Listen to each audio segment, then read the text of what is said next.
ಒಳ್ಳೆ, ಯಾಕೆಂದರೆ ರಾಜಕೀಯವಾಗಿ ಪ್ರತಿಪಕ್ಷಗಳ ಮೇಲೆ ಜವಾಬ್ದಾರಿ ಇರುತ್ತೆ.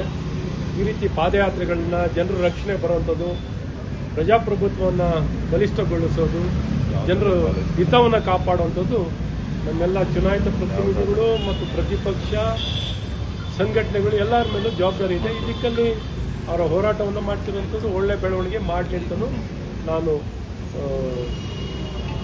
ಏನೊಂದು ನನ್ನ ಶುಭಾಶಯಗಳನ್ನು ಅವರಿಗೆ ಈ ಒಂದು ಪಾದಯಾತ್ರೆ ಯಶಸ್ವಿಯಾಗಲಿ ಅಂತ ಶುಭವನ್ನು ಕೋರುತ್ತೇನೆ. ಸರ್, ಬಿಜೆಪಿ ಭಾಗಿಯಾಗುತ್ತಾ? ಯಾಕಂದ್ರೆ ಜಂಟಿಯಾಗಿ ಹೋಗಬೇಕು ಅನ್ನೋಂಥ ಚರ್ಚೆನೂ ಕೂಡ ಇತ್ತು. ಬಿಜೆಪಿ ಕೂಡ ಪಾದಯಾತ್ರೆ ಘೋಷಣೆ ಮಾಡಿದೆ.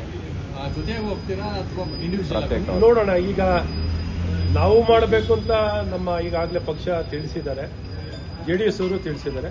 ಈ ಒಟ್ಟಿಗೆ ಮಾಡಬೇಕನ್ನುವಂಥದ್ದನ್ನು ಮಾತುಕತೆ ಮೂಲಕ ಒಟ್ಟಿಗೆ ಮಾಡ್ತೀವೋ ಪ್ರತ್ಯೇಕವಾಗಿ ಆಗುತ್ತೆ ಅಂತ ನೋಡೋಣ. ಹೇಗೆ ಮಾತುಕತೆ ಆಗಿ ಏನು ನಿರ್ಧಾರ ಆಗುತ್ತೆ ಅಂತ ಕಾದು ನೋಡುವಂಥದ್ದಾಗುತ್ತೆ.